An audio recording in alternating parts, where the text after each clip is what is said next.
Cartoon prime. एक लड़की की शादी हुई। शादी की पहली रात दुल्हा खाने का बड़ा सा थाल लिए कमरे में दाखिल हुआ। खाने से बड़ी इश्तिहाअंगेज खुशबू आ रही थी। कहने लगा, आओ खाना खाते हैं। मैंने देखा है तुम्हारी वालिदा ने भी खाना नहीं खाया। उनको भी बुला लो, फिर मिलकर खाते हैं। ओहो, वो सो गई होंगी, उन्हें छोड़ो, हम दोनों खाते हैं।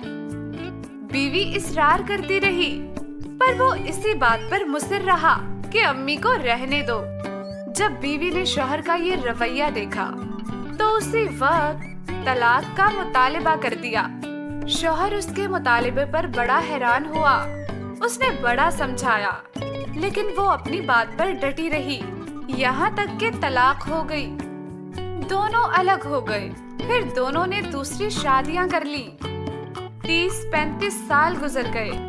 औरत के बेटे हुए, बहुत मोहब्बत करने वाले, माँ का ख्याल रखने वाले। बहुत आसूदा हाल थी वो। उसने इरादा किया कि हज करना चाहिए। सफर के दौरान उसके बेटे उससे किसी मलिका की तरह पेश आ रहे थे। पाँव जमीन पर लगने न देते थे। सहराई सफर था। रास्ते में एक आदमी पर नजर पड़ी जो बहुत ही बुरी हालत में भूखा प्यासा, बाल खिचड़ी, कपड़े पुराने। उस औरत ने बेटों से कहा, जाओ देखो कौन मुसाफिर है, उसे उठाओ, हाथ मुंह धुलाकर खाना खिलाओ, पानी भी पिलाओ। चुनाचे बेटे गए। माँ ने जैसा कहा था वैसा किया। औरत के जब उस पर नजर पड़ी तो जान गई वो इसका पहला शौहर था। कहने लगी, ये क्या किया वक्त ने तुम्हारे साथ?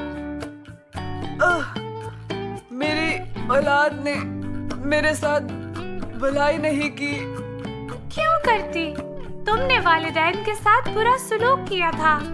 मैं उसी दिन जान गई थी कि तुम माँ बाप के हुकूक अदा नहीं करते।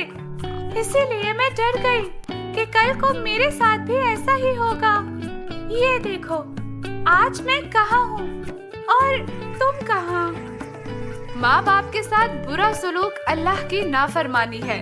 अगर अपना बुढ़ापा हम शानदार गुजारना चाहते हैं तो वालिदैन के साथ शानदार सलूक कीजिए, क्योंकि ये एक ऐसा अमल है कि जिसका बदला दुनिया में ही दे दिया जाता है, खा अच्छा हो या बुरा। कार्टून प्राइम को सब्सक्राइब और शेयर करना मत भूलिए।